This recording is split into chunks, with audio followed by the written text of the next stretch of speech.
Thank you everyone for joining us. Most importantly, I hope that your loved ones are well. We have a lot of new HR leaders joining us, so just wanted to very quickly tell you about Inspire Human Resources. We've been gathering each month since the spring. I'm committed to make sure that no HR leader or business leader is kind of up nights and weekends, kind of solving problems to themselves. We wanted to really bring the Inspire community together so we could very much source and share the wisdom during this time for which there is no playbook. Inspire HR is a team of 37 plus HR experts that all provide various skills. I always say we do everything HR under the sun: compensation, diversity, equity, inclusion, all of it, either in interim roles or helping lean teams really get work done. We're kind of CHRO whisperers, if you will. We advise senior teams on all of the various HR things that they are tackling. And there is no shortage of items to tackle during this time. We did a session last month on mental health at work, and we had such a strong response to it. We very much wanted to get together again here in November. We find ourselves at this moment, as we bravely go into the colder months for those of us in the northeast of the US, winter holidays, etc. And mental health is top of mind for anyone I know who is human and is currently awake. This is just a very tricky time to be a human. And we are entering what many are calling kind of the second pandemic around mental health due to, pick an item, political unrest, racial inequity, and that light that is overdue being shined on that, economic uncertainty, homeschooling, and if we had all day, we could keep on listing stuff. But whatever you've got going on at work or home, it is very real. And based on research, 50% plus of Americans are reporting kind of an overall mental health decline since the pandemic started. And the National Alliance on Mental Health finds that 8 out of 10 employees with a mental health condition say that they feel shame, that they're experiencing a stigma in seeking the care that they know that they need. So clearly employees have to do more to normalize these conversations, and there's no one size fits all approach. Women are feeling a disproportionate burden of balancing work and home, especially women of color.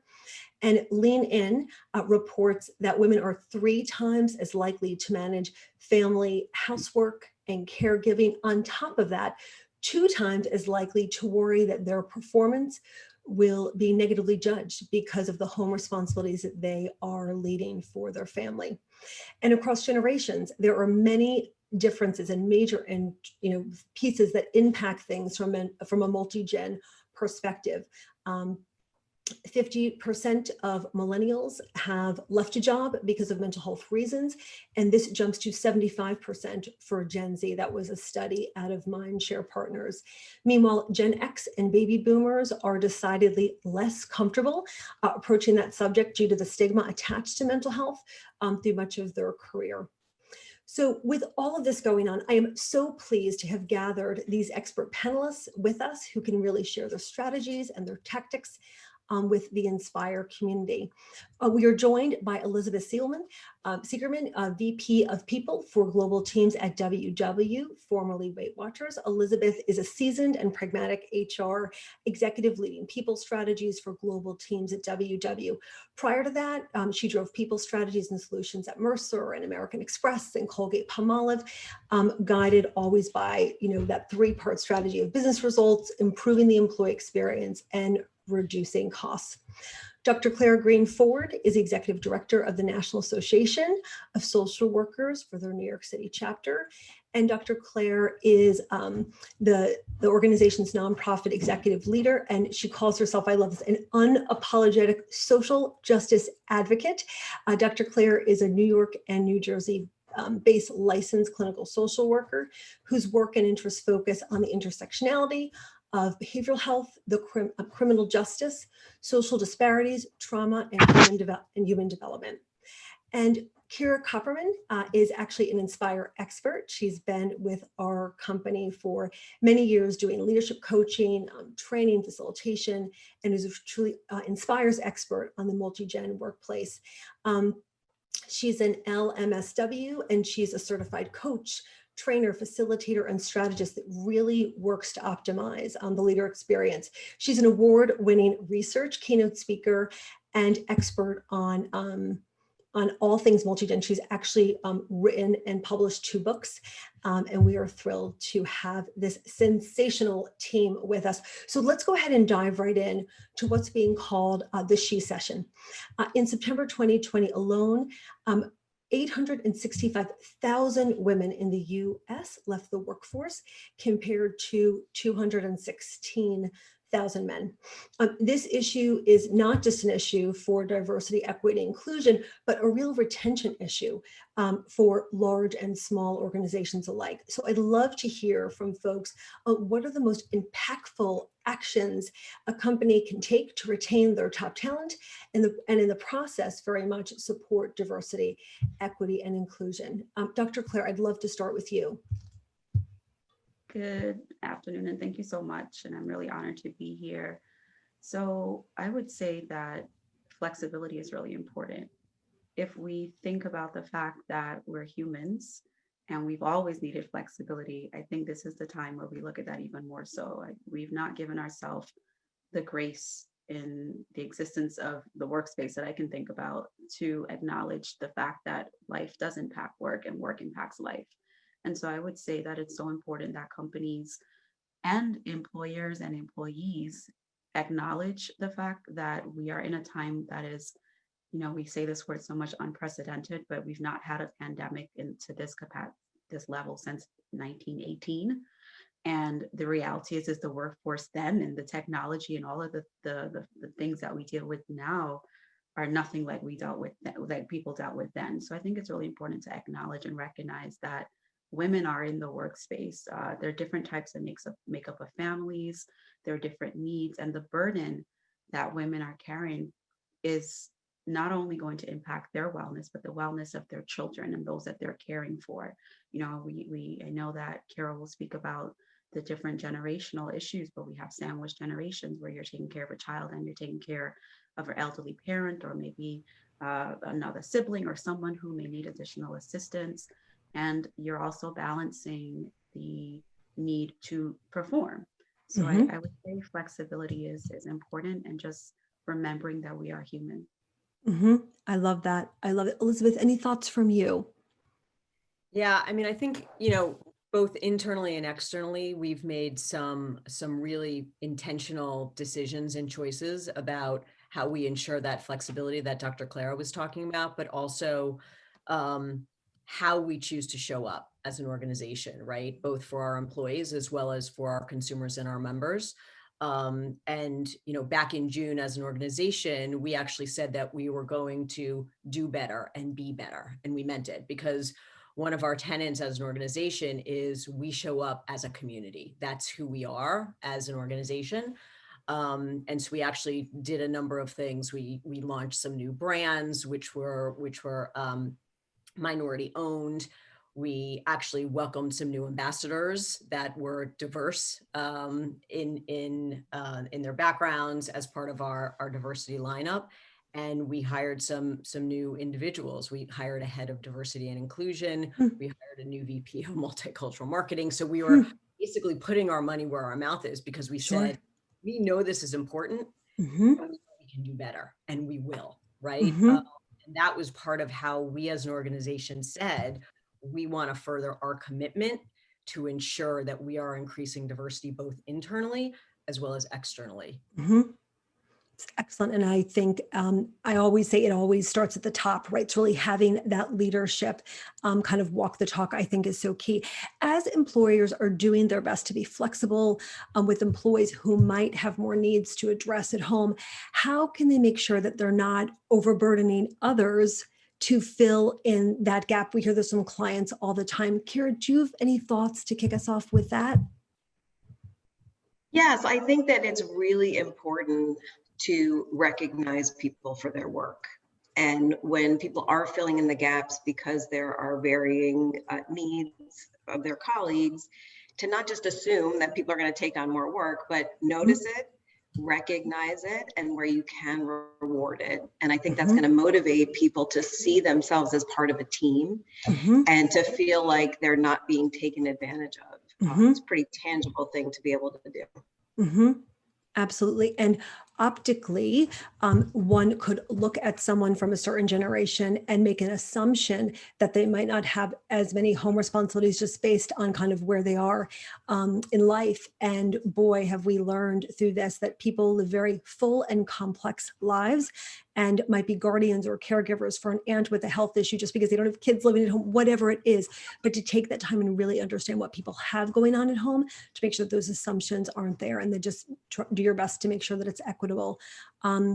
Elizabeth, any additional thoughts from you on that? Yeah, I think to your point, it's understanding what is that balance, right? Because we don't know what is going on in someone's personal life, and it's understanding how can they meet both their professional responsibilities and their Mhm. personal responsibilities. Mhm. And it's really opening up that conversation and not assuming that they can just get their professional responsibilities done the same way they got them done before. Mhm. Mhm. Absolutely. Dr. Claire, any thoughts? I agree, and I think it starts with conversation and communication. I really love what Kara mentioned, is not making the assumption that people are going to take on additional work, Mhm. but also I would say don't make the assumption that they won't. But you don't know that unless you have the conversation. And I think so Mhm. often the thing that is lacking not only in our personal lives is lacking in our professional lives is clear and open communication. So Mhm. I think it's important to create a space where that dialogue can happen, and Mhm. assumptions are best left.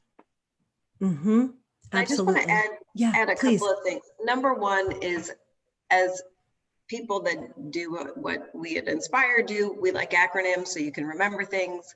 CYA is a really good one. Check your assumptions. It's from a book and it's a really helpful dialogue tip when you are asking questions. The other tip that I wanted to share was the open-ended question. So we're talking about having these conversations about workload, about capacity, and saying, do you have enough capacity, or can you take this on, is a what we call a closed question, like yes or no. And we Mhm. want to be able to say, what's on your plate? What are some of the things that what might get in the way of taking this on?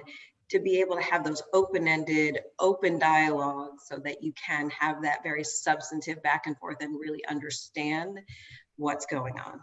Mhm. It's great. And thank you. I love those practical tips. We always say with our sessions on redesigning the future of work, we want our attendees to leave with at least one thing that they can apply when kind of they get back to their day job, get back to their inbox. And Harvard Business. Oh, please go ahead.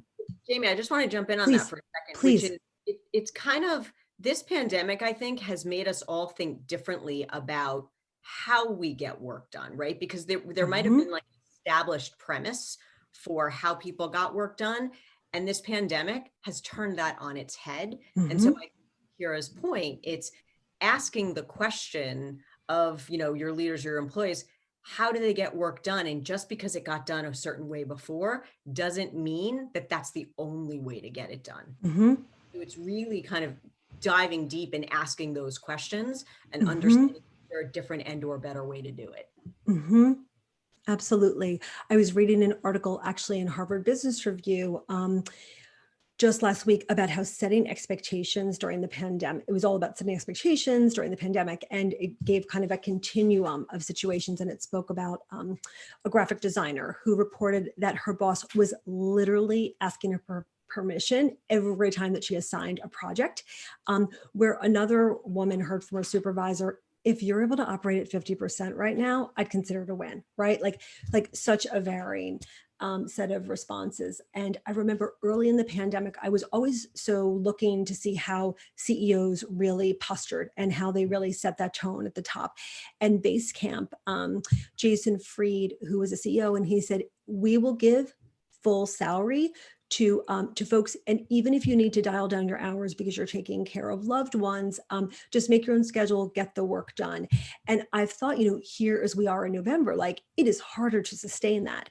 So, this whole notion of flexibility, it's really soft, it's really vague. And I'd love to hear from you all. What are some practical ways, tips, best practices, if you will, the best and brightest ideas of what you're seeing both managers and employees do to really, shift how they're weighing productivity and performance and setting expectations, and also how that's valued during these times. And with that, for me as a classically trained HR business partner, this is review season. I mean, it is kind of the time of year where we look at those year-end metrics of how folks have done. So I'd love to hear any practical tips that folks might have. Well, so some of the things that we've done, we actually have, we have summer hours for our corporate employees where on Fridays they work a half a day because they take their other hours during the week and they redistribute them. And so we've actually extended that through till the end of the year.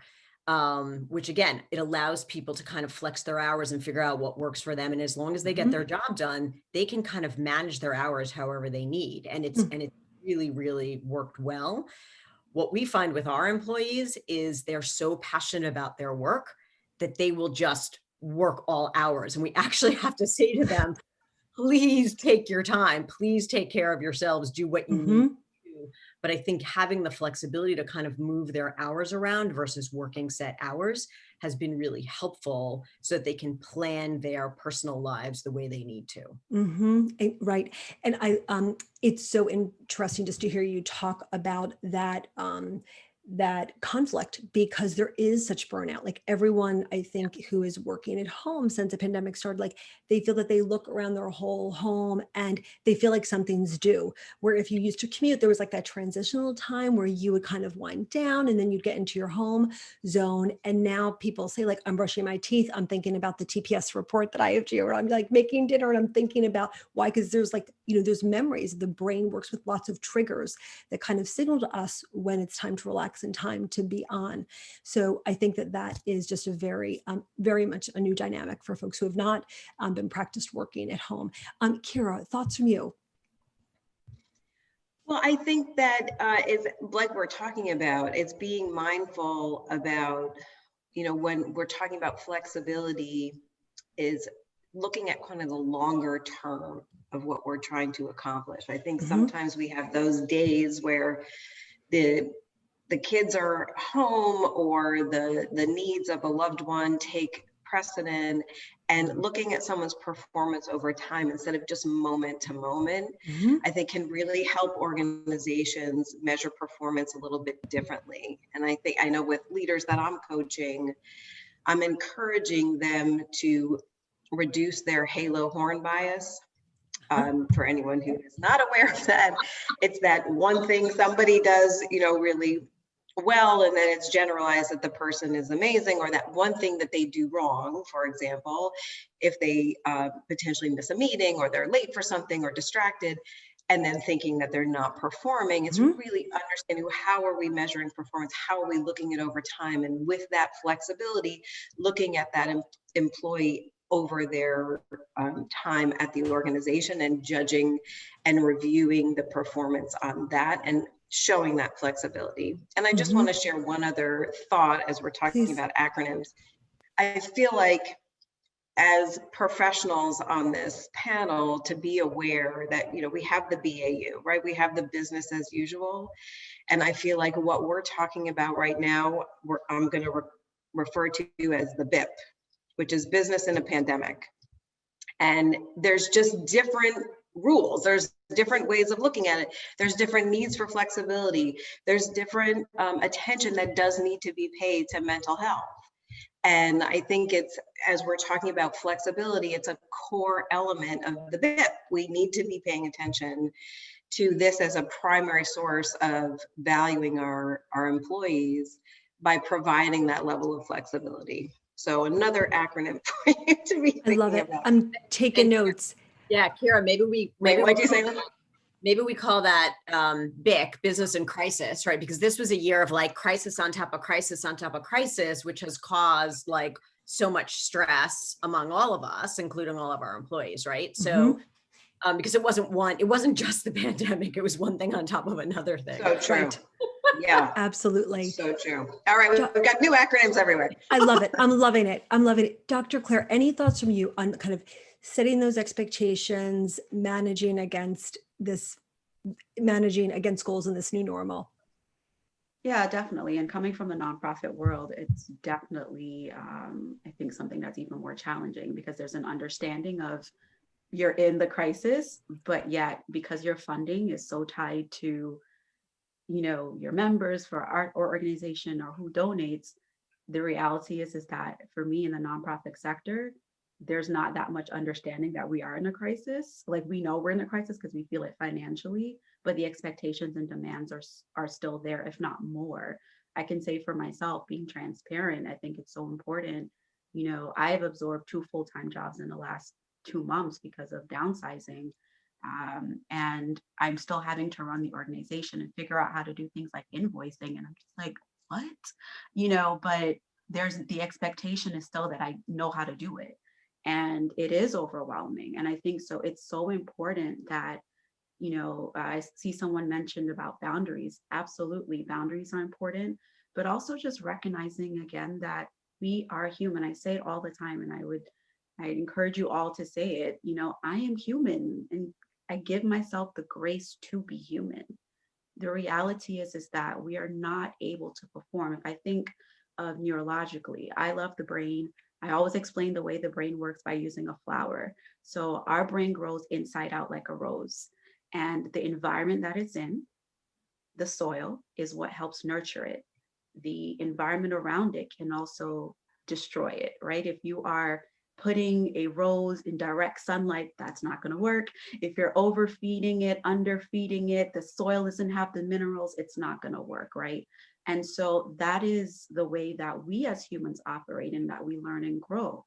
It is so imperative that we as individuals understand that, but we also push back, right? When we have those unrealistic expectations, when the demands are that you are still meeting the deadlines, when have a 2-year-old. I always tell people 2-year-olds are adorable. They don't take no for an answer. Right. If they want something, they want it and they want it now. Yes. But also your teenagers, all of that, you're balancing having to teach and be a counselor, be the teacher, be the principal, be the guidance counselor, be the school environmental team as well, because there's going to be more mess, and all of those things while still having to do your role. So I think it's important to be transparent and let people know. I often tell people I am one of 4 team members representing 25,000 social workers in New York City, and less than 20% of those people are members, but we're advocating on behalf of that.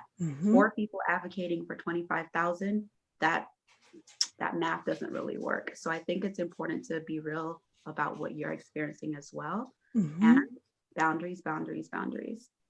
Absolutely. It was funny, Dr. Claire, as you were talking about all the things that humans need to do right now. I'm also reminded that we just had Diwali kicked off this last weekend. We've got Thanksgiving around the corner. We've got Hanukkah and Christmas and Kwanzaa.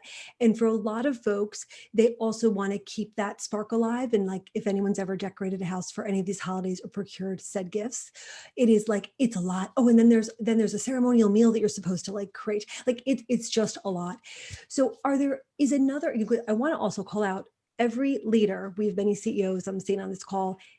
Everybody reports to someone, right? Even the CEO reports to the board. Can we just take a moment to put on our own oxygen mask as humans, as employees?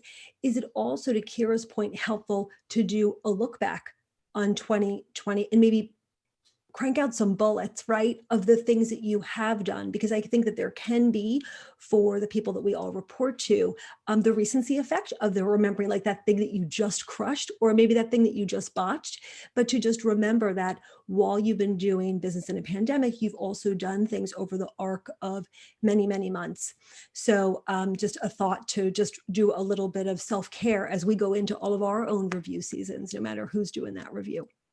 I think it also helps make a performance appraiser's job easier if they start with some bullet points. So it's sometimes easier to edit than to create. We'd love your input. And I'm seeing such great dialogue in the chat. But what we'd love to do is, before we dive into empowering managers to kind of have these challenging conversations, we're going to launch a quick poll on your screen in just a moment. So we'll go ahead and get that started. But what we're looking to find out from the Inspire community, and we have so many folks who have joined us, how, has your company provided training for the managers specifically around helping their employees navigate mental health concerns? Has your company, provided that type of training to help their leaders navigate mental health concerns? So just excited to get that input from the folks that are with us today. So as we continue and again, please put questions in the chat. The last 10 minutes or so, Kate will take us through the various Q&A. But I'd love to hear from the panelists, what your thoughts are. We all know that managers are, not all managers are created equally, right? So not all managers are as skilled as others in diving in to sensitive topics, right? Not everyone is ready for these topics to talk about mental health. And I'd love to hear from you. What are some creative things, best practices that you've seen out there that leaders have done to support their managers with such personal conversations that in the US typically could have felt taboo? And I'm seeing here that 54% of people said that there's not been any specific training provided to managers, and 20% have had that type of training. Kudos to those organizations, and 26% are unsure, but the vast majority of folks have not seen in their organization that type of training provided. So so just would love your thoughts on how to help give managers that toolkit and how to support them. Dr. Claire, I'd love to start with you. I mean, I think it's just honestly talking about it, right? Before the pandemic, mental health has existed. I know for me, in my background, this is not taboo. I understand that it is, but because of my training, this is normal, right? I've worked inpatient, outpatient, anything you name it. This is normal. There's no person, including every single person on this call, who is alive, who does not have a mental health need, who doesn't have a diagnosable mental health condition. We can literally diagnose all day. We can all fit in the DSM-5 at some point. And the reality is that we've not acknowledged that. We've separated our mind from our bodies. This is the biggest computer that will ever existed. No Dell, no Apple, nothing created will ever work as good as your brain. I'm telling you, amazing computer, amazing technology. But the reality is that we treat it as though it's separate. Your mind is connected to your body. Your body's connected to your mind. If you are not well, your mind literally will make you sleep so that you can heal better. Because if we sleep and we're healing, your mind is doing those things, right? Your body will shut down. So it's so important that we recognize that this is normal. I would say have those open conversations in terms of, hey, this has sucked. What do you think? How have you been managing? I'm ready to put my kids off to some other country right now because they're driving me crazy. What about you? I am ready to, I'm tired of walking the dog because now that I'm home, the dog thinks I'm just personal attendant. Just having those conversations makes it so much easier. I'm overwhelmed. I'm overwhelmed. How are you doing? Or how's your family? And I think that it creates an opportunity to have those dialogues. Something that Kara said earlier, and yay, shout out social work, because Kara's a social worker. And I love the strength-based perspective coming in. That we have to be able to acknowledge for ourselves what's happening in this pandemic, in this crisis. And we have to be able to say, I'm not okay. It's okay to not be okay. How can we live through the racial injustice issues that have been long stemming before 2020, that people are reckoning with, witnessing people being murdered? How can we witness people being torn from their families? How can we witness the political unrest that's been happening? How do we witness the healthcare disparities and deal with the many deaths that we've had and operate as though business is usual? Mhm. Nothing is normal. We're not. This situation is not. We're not. And we have to accept the reality that the new normal is one that is actually bringing to the surface what we've been hiding for years and pretending didn't Mhm. exist. Mental health has Mhm. always existed and always impacted most of the disease in this world that's debilitating. It impacts people, that impacts business performance. And I'm talking like billions and billions of Mhm. dollars is connected to mental health and unmet mental health needs. Sing it. And you ready? Also, there's this thing called being a caregiver. So if you have any, and I always say so many people that are part of the Inspire community, they're also like COO of their family. So to be a caregiver and hold space for someone who is struggling is also a priority. You know, I'm such an optimist. I'm always looking for silver linings coming out of this moment that we find ourselves in with the pandemic. And wouldn't it be great if just one of the learnings is that is now woven into, you know, work conversations to kind of see people in a more whole way. That would be one of my wishes. Kira, I think you had a point you wanted to make. Yes, I wanted to say a couple of things, and I completely agree with what Dr. Claire was saying, that it would be wonderful if these types of conversations could be happening on a regular basis.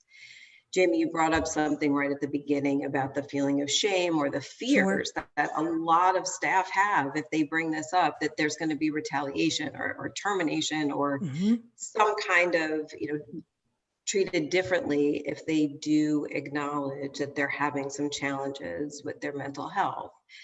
So taking the strengths-based perspective, I found another poll that I thought was really powerful to share the results. That 62% of people feel more comfortable talking about mental health when someone in a leadership role openly discusses it. Mhm. So I think one of the takeaways of having a vulnerability there, and helping managers see the benefit of that vulnerability, and leaders seeing the benefit, can really help the dialogue be opened up. And I Mhm. think the other thing that can be really helpful for organizations where this is a bit of a challenge to have these conversations is to provide guides. Here are the questions that I think would be helpful for you to be asking. Yes. And here are some listening tips, because what you don't want in these really sensitive topics is to ask the question, how can I support you, without overstepping, or what role can I play to help you get through this? And then be distracted and, not actually be listening to the answer because there's too much going on, or there's a lot of other things happening while the conversation is going on. So I think my two takeaways there are helping managers know what questions to ask, but also Mhm. helping them understand, be mindful of your own judgment of the answers. Mhm. Be really aware of how you might come across as insensitive if you're not really listening and you're not thinking about where the other person's coming from, because sometimes we listen and we think about ourselves while we're in the conversation. So to be really Mhm. aware of how we're showing up, how we're listening, how we're supporting, and then asking the right questions. I love that point. Since the pandemic became our reality, we've had so many organizations reach out for support of this year. There were companies like Verizon that were always very focused on wellness, and it was just kind of part of the employee experience. But for a lot of companies, they don't. They just don't even know how to enter the conversation. And a lot of requests we've had have been around unconscious bias training, because part of the lens of how you view someone are the things that are, if you picture an iceberg, there's things that you can see, that tip of the iceberg, but below the waterline, there's all this stuff. And to kind of bring these conversations to leadership teams to talk about, like, wouldn't it be great, as you said, Kira, for someone to role model that, and at the top of the house say, boy, if someone at my home is really struggling and it's felt like a job and a half, and this is, just to even touch on that could be a game changer for other people. Elizabeth, thoughts from you? Yeah, let me jump in on that. So I wanted to kind of pull together both what Dr. Claire and Kira said at the same time, because I was like the thoughts were revolving around my head.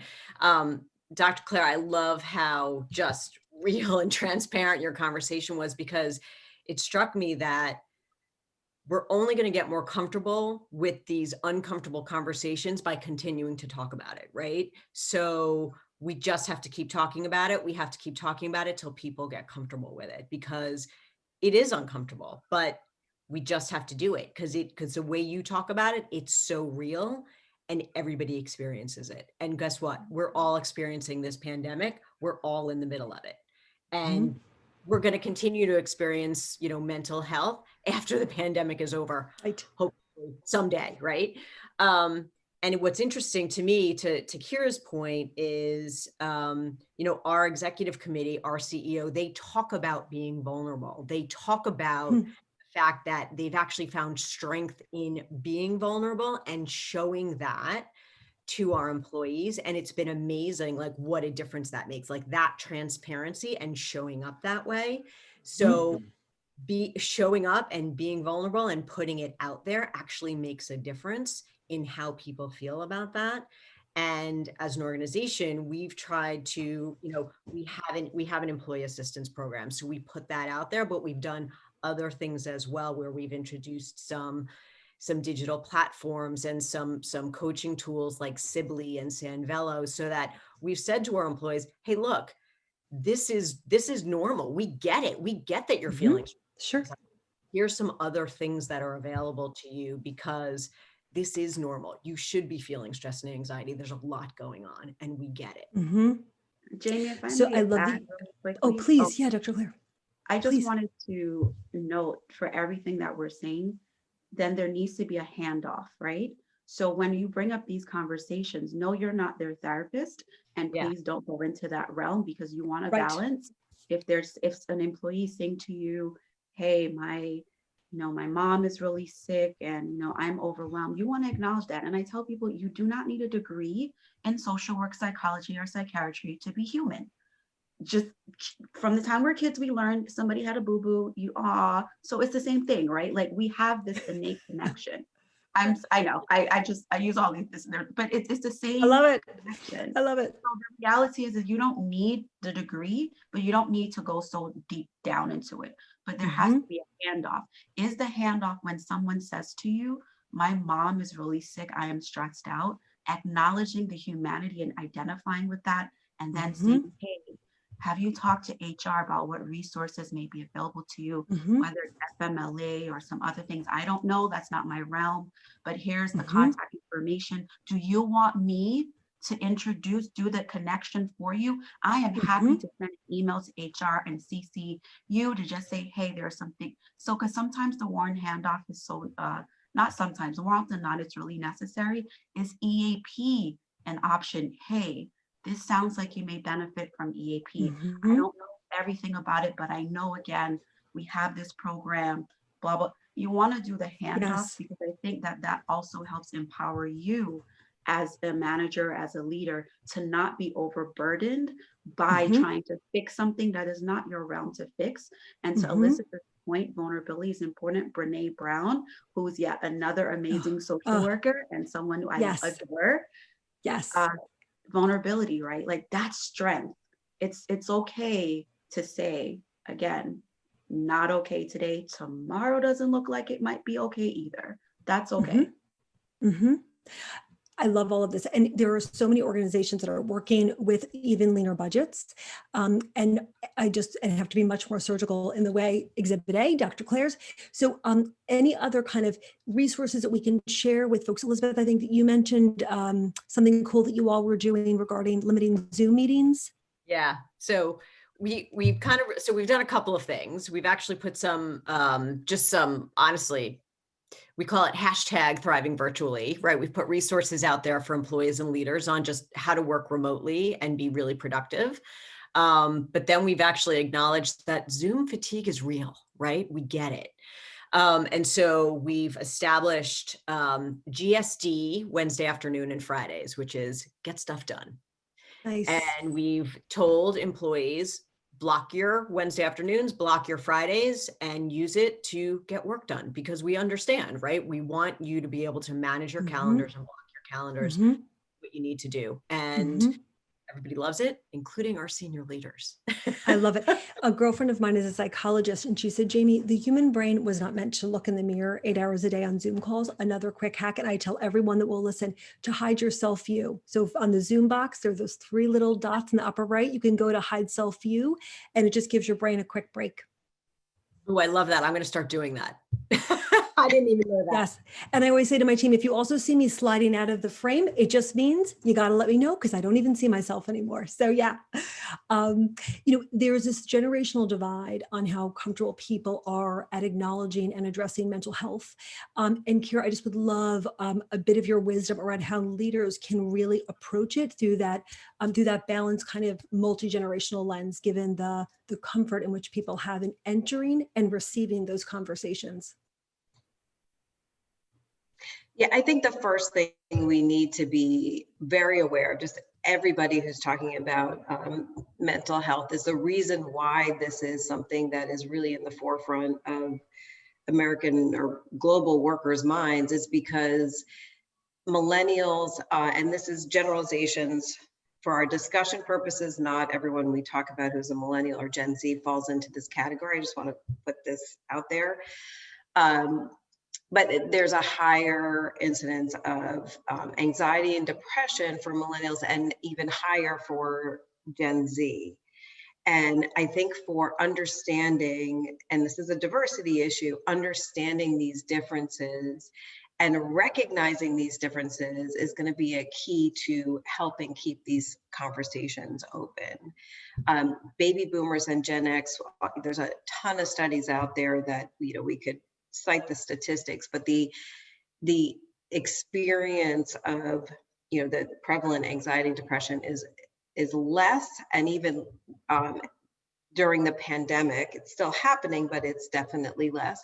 And as we know, the stigma we were talking about before from the more seasoned workers, it's not anything that was really talked about in public. It wasn't, Right. it just wasn't discussed. And it was, we went from the military influence of command control, and feelings are really not part of work, all the way to our present day, where we're recognizing how important it is to understand that we bring our whole selves to work, and that includes our feelings, right? That includes being human, as Dr. Claire said. So it's really helping people understand that first and foremost, that there's a higher degree and a higher incidence for younger people, but then it's helping with that understanding, as we talked about before. How do we have these conversations? How do we not judge if someone's experiencing something differently than we would, or we would like them to? And so there's a whole host of things to be doing, many of which we talked about already. Yes. But I think the most important thing is, recognizing, especially for Gen Z, they've never known a world without terrorism and massive gun violence. I mean, this is how this generation was raised. So when they're connected on their phones, or the FOMO, the fear of missing out, it's not because they don't want to work. It's because they're anxious that something's happening near them that they need to pay attention to. And so I think the more people can understand each other, meaning understand what's happening with each of these different generations and how they're showing up at work, the more they're going to be able to help each other, support each other, and move forward. So it's really taking that step back and taking a look. And as Dr. Claire also mentioned, that empathy piece. How can I empathize with this person? How can I work through with them what's going on, and how can I recognize that I may be dealing with it differently because I'm a different generation. Right. I may not have had that experience. I may not have those same fears. Excellent. Excellent. We are going to go to the Q&A in just 1 minute, but before we do, and as Kate gets ready to open it up, you might have heard there was this thing called the election a couple of weeks ago, and it's left our country deeply divided, regardless of the outcome or political affiliation. There's no one left unaffected. And we spoke in October about the importance of talking about the emotion under all of that, the feeling of, perhaps based on the outcome of the general election, less of a feeling of belonging or a new feeling of fear, to very much stay away from any, emotionally charged political conversations at work. But just would love any wisdom in closing from you around how to approach this moment that we find ourselves in post-election. Elizabeth, any thoughts from you of just how to, address the mental health piece around this political divide? I mean, I feel like it's like that's the added thing on top of everything else, right? Mhm, And it just feels like we need to continue to ask how people are doing, listen to what they say, without necessarily getting into, who voted for who and what mhm, happened, but really how are they feeling? Because it is mhm. that added, I feel like the straw that broke the camel's back, Yes, unfortunately, yes. adage. But understanding how they're doing and understanding if they are distracted, because there are so many distractions right now. Mhm, That is just one more. And mhm, continuing to ensure that when managers come and say, this person's not getting their job done, realizing that this is one more thing that could be mhm, to that reason. mhm. Abs And how are we helping those employees focus where they need to focus and giving them the benefit of the doubt or mhm, acknowledging what else is going on in the external mhm. that might And be. I believe that you had said WW was so mindful and intentional to even send out some resources along the way about just being nonpartisan and just kind of realizing this will be a reality of the November, no matter the outcome, which I thought was just so planful. Which is We great. did. Right after the election, we said, here are some ways to kind of take care of you. Mm-hmm. But Mm-hmm. here's the issue, right? And I think we Right. kind of know this. This might go on for a little while. Just a So, touch. Yes. right? Yes. How do we Yes. how do we think about that? And I think Yes. it's going to be one of those things that we need to just stay in touch with our employees Mm-hmm. through probably the end of the year and even into January, because this might be a Mm-hmm. little while. Yes, absolutely. Kira, just, yeah, would love your thoughts. Then we'll go to the Q&A. Yes. Yes, last thing, it's the building resilience and helping for all of you who are part of this panel. There's 4 things to do to build resilience. First thing is support. There are going to be 4 S's.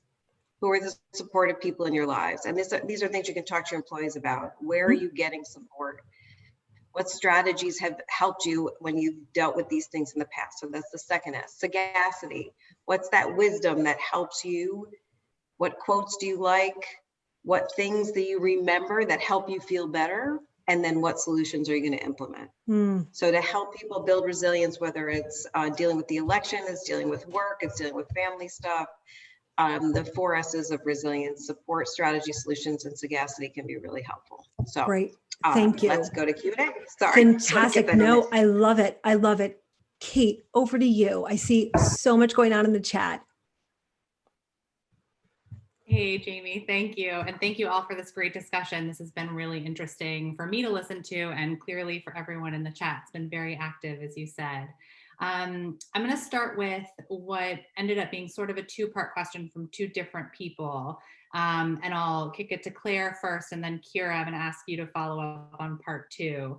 So part 1 is for Dr. Claire. Can you talk a little bit more about the nonprofit sector specifically? This person is already so limited on resources and their employees are having to do twice the work, which is causing a lot of burnout. And I know you have a lot of experience with that personally and professionally. And then Kira, just to tee up part 2, just thinking about other sectors and industries, how has the pandemic affected other industries differently? Are some dealing with it better than others? Are there best practices you've seen that are different from industry to industry for context? So I'll start with Claire. Yeah, sure. So thank you for that question. So I would say that with the nonprofit sector, specifically the space I'm in and the spaces I've come from, I think that the reality is that we've always been told we had to do more with less before the pandemic, right? And my pushback has always been, if you want me to bake 5 apple pies, you give me 1 apple and a teaspoon of sugar. It's not going to happen unless I'm baking it for Barbie. So that's the reality. You cannot at some point do more with less. Mathematically, and I love math, that doesn't add up. And so we have to be able to say what can get done. And I'm saying this to you and I'm saying it to myself as I continue to feel overwhelmed with the expectations, all of the other things that came before the pandemic. First woman of color, first woman of color to be young and an immigrant leading this organization. All of that plus absorbing, honestly, 3 full-time jobs in the last year. Unreal. I have to be able to say, and I'm telling myself this, something's going to have to give and it can no longer be me. So when it comes to the realities with the employees, what are the 3 or 4 things that you can do? Do those well, but you're gonna have to consistently communicate to people. Their other stuff is not gonna get done. I've recently told my managers, I just want to be clear. I don't know what I don't know to ask the question, since I'm absorbing people's jobs that have been here for 5 times the length I've been here. But also, until it comes up, I don't know. And there's a lot of things that are not going to happen. And even with that, people still expect the amount of meetings. Oh, can you do? No, because I can't be in meetings for 12 hours a day, or in meetings from 9:30 till 6 o'clock, and then trying to check emails. So I think it's being clear that before, the silliness that we tell ourselves in nonprofit, do more with less, is not realistic. And now, particularly because we're struggling, because funders that we had before are not funding, the, as members we had before are not being able to continue to be members, and we rely on that so that our doors don't shut. So I think it's important, where are the boundaries, where are the lines? Because at some point, and I do believe in resilience, at some point we actually pass that and we're not able, because you can't bounce back from so much. Our minds, as much as neuroplasticity happens, as much as connections happen, at some point burnout is burn up, like fizzled, no longer exist. And we have to be able to be clear, because the line for wellness and not well is so thin. Such a great point. Just on the prioritization, it's reminding me of an exercise that I've seen before, almost like a bullseye, where you just write down on sticky notes all the things that you've got on your plate and put them in on a bullseye. Most important things in the middle, next level. And then you can use that to show to your team or your leaders, so that everyone's discussing what are the really, really critical things that you need to do. It's a great point. Thank you so much. Kira, over to you on the industry question. Let me know if you want me to say it again. Yeah, so no, I got it. So we're talking about how different industries are approaching dealing with what we're talking about today, with mental health and the pandemic. And in the time I had to think about the answer while Dr. Claire was talking, I discovered I consult right now for tech, finance, a bunch of startups, law, entertainment, lots of different industries. And I will tell you that the companies, regardless of industry, that were employee-centric before are still employee-centric. And they're really thinking about, how are we going to support our people? What ways are we going to provide what they need during this? And the ones that were maybe a little bit more focused on, driving revenue, driving results, maybe a little bit more in need of showing certain numbers, are very consistently staying in that realm and still driving performance and still focusing there. So I can't really say it's industry specific. I would say it's more top-down leadership that's influencing how companies are addressing this pandemic. Great. Thank you so much. Okay, we have a couple more questions. I'm not sure I'm going to be able to get to all of them, but I will do my best. Stephanie asked about a couple of ways that any of you see holistic health and well-being actively and deliberately promoted and encouraged by employers during this time. Elizabeth, I know you spoke a little bit about Sibley before. Are there any others that you can call to mind? Well, I mean, I feel like I'm going to do a little bit of a commercial here, but WW did just launch its new program, which is My WW Plus, and it actually focuses on 4 key pillars: food, activity, mindset, and sleep. And the intent with that is that all 4 of those things are linked together to really help people from a science-backed perspective to focus on full well-being from a very holistic perspective, right? So really that is the intent. And what we found was, the reason that we did this was we were talking to our consumers and they said, this pandemic, we really need this. We need this from a very holistic perspective. And our employees are also our members. And so our employees get access to this just like our members do. And when we think about this, it was really, really important to do that. and it aligns with Sibley. It aligns with, we also have Headspace on our app. That's part of it. And what I loved about what we started before we even began this panel was we did a meditation, and we do meditations when we do our global town halls internally with our employees. And all of that is really helpful for our organization. Pre-pandemic, you all launched Oprah, who I live for, her Super Soul Conversations, Your Life in Focus. They Yes. are exactly what my go-to is on my morning walks. So just everything to what WW is doing for a full, seeing people as a full entity. So good. And Jamie, I know we had one of our clients, IDB, had a few great Yes, technical tips too. They made wellness calls to employees, yes. fitness challenges, and partnerships with their benefits provider. I don't know if you want to speak a little bit to that. Yeah, IDB Israeli Discount Bank is always on the cutting edge, and they took a very holistic approach in the way that they approached this. They did wellness calls. Nothing was about business. It was truly in early days in spring. How are you? And they make sure to kind of keep on checking with folks as things unfold. Great. And also provided people with just a pile of resources and to help them and their family kind of get through all the different pieces of the pandemic. Yeah, absolutely. I know we're about 1 minute from the end, so I don't want to hold up people's time. So I'll pass it back to you in closing. Yes. So thank you. This is a discussion that clearly could go on for a while. There's no shortage of wisdom with our panelists. Kira, Dr. Claire, Elizabeth, thank you with a full heart for being here with us today. And to those of you who joined this panel discussion, thank you so much. I loved, there are people here from Bermuda on and on in the chat. Just great to see our community expand. If you ever have questions where you want to reach out, you can get me hello@inspirehumanresources.com, longest URL ever, but feel free to reach out and I'm happy to give a hand with anything that you're struggling with. With that, I hope that you and your loved ones continue to feel well and can find some small sparks of joy during this winter holiday season. Take good care and thanks for being here. Bye.